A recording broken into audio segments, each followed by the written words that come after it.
আসসালামু আলাইকুম। Hello everyone, কেমন আছেন সবাই? আমি আলহামদুলিল্লাহ ভালো আছি। এটা হচ্ছে আমরা যেদিন মিরপুর থেকে চলে আসলাম ওই দিনের ভিডিও। তো সব কিছুই এলোমেলো ছিল, যেহেতু বাসা চেঞ্জ করতেছি। আর বাসা চেঞ্জ করা মানেই তো হচ্ছে সব কিছু এলোমেলো হয়ে যাওয়া। তো এই যে সব কিছু আমি মোটামুটি করে গুছাইছি, খুব ভালো করে গুছাই নেই, কারণ হচ্ছে আমরা রাজধানী মোবার্সকে দিয়ে দিয়েছিলাম একটা কোম্পানিকে। তো ওনারাই হচ্ছে ওনাদের মতো করে সুন্দর করে গুছাই নেবে বলছিল, এই জন্য আর খুব ভালো করে গুছানো হয় নাই। ওনারাই গুছাই নিছিল, এত সুন্দরভাবে গুছাইছে। আমি যেহেতু বয়সটা পরে দিচ্ছি, এই জন্য বলতে পারতেছি। আমরা 27 তারিখে চলে আসছিলাম। তো ওনারা, আমি আমার মতো করে গুছাইছি, আর ওনারা ওনাদের মতো একদম সুন্দরভাবে গুছাই নিছিল, যেভাবে প্রফেশনালভাবে গুছানো হয় আর কি। তো মানে খুব খারাপ লাগতেছিল আসতে, কারণ হচ্ছে অনেকটা সময় ছিলাম ওই জায়গাতে। তো সব মিলিয়ে হচ্ছে মনটাও খারাপ ছিল, আর একটু মন খারাপ লাগতেছিল আর কি। যাই হোক, এরপর হচ্ছে আমি একটু ভিডিও করে নিলাম, যে চলে যাবো এর আগে একটু ভিডিও করি। মিরপুর 11তে ভালোই লাগছিল, আর ছিলামও আমরা প্রায় 1 বছর 4 মাসের মতো। তো এই যে আমি একটু ভিডিও করতেছিলাম 4-5টা। আর এই যে আমার পছন্দের ওয়ালমেটগুলো নিয়ে নিচ্ছি। এই ওয়ালমেটগুলো আমার খুবই পছন্দের। তো এর মধ্যে একটা ওয়ালমেট শুধু ভেঙে গেছে, আর সবগুলো ভালো ছিল। তো একটা একটা করে নিচ্ছিলাম। এই ওয়ালমেটগুলো আমার ভোলা থেকে কেনা। ওয়ালমেটগুলো খুবই সুন্দর, আর প্রত্যেকটা একটা খুব, এই যে এই ওয়ালমেটটা যেটা দেখলাম এটা ভেঙে গেছে। প্রত্যেকটা ওয়ালমেটই খুবই সুন্দর ছিল, আর সব কিছু হচ্ছে আমি আমার মতো করে বললাম না, গুছিয়ে নিচ্ছিলাম।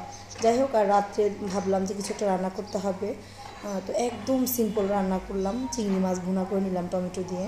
খুব বেশি কিছু রান্না করব না, যেহেতু হচ্ছে তারপর দিন সকালে চলে যাব।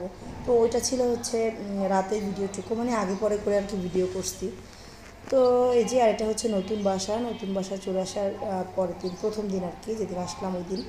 তো তখনও গুছানো হয়নি, কোনো রকমভাবে সব কিছু আর কি রাখা হয়েছিল। তো পরে হচ্ছে এখন গুছানো হয়ে গেছে, আর সেই ভিডিওটা আপনাদের সাথে আমি শেয়ার করব। আর অনেক দিন হচ্ছে আমি কোনো ভিডিওই দিচ্ছি না, তো ভাবলাম যে একটা ভিডিও দেই। আসলে ব্যস্ততার জন্য দেওয়া হচ্ছে না, বড় ভিডিও করাই হচ্ছে না। তো অনেক খোলামেলা এই বাসার রুমগুলো, এবং আলোর কোনো অভাব নেই, সারা ঘরে আলো আর আলো। খুবই সুন্দর বাসাটা, একদম হচ্ছে খোলামেলা আলো বাতাসে পরিপূর্ণ।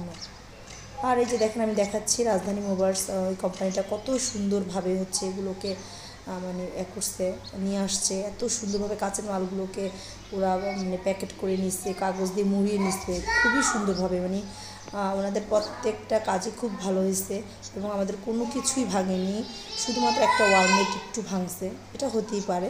আর এই যে আমার বোনের ছেলে মেয়ের সাথে বাবু খেলতেছে। তো যেহেতু বড় বাসা, ও খেলেও মজা পাচ্ছে। আমাদের আগের বাসাটাও বড়ই ছিল। তো এই যে ওরা মজা করতেছে, বাচ্চাদের পেলে আর কি আনন্দে মেতে ওঠে। আর যারা এখন আমার ইউটিউব চ্যানেলটা সাবস্ক্রাইব করে না, অবশ্যই আমার চ্যানেলটা সাবস্ক্রাইব করে দিবেন, লাইক দিয়ে ভিডিও দেখবেন, এবং কমেন্ট, আর আমার ফেসবুক পেজটা অবশ্যই ফলো করে দিবেন।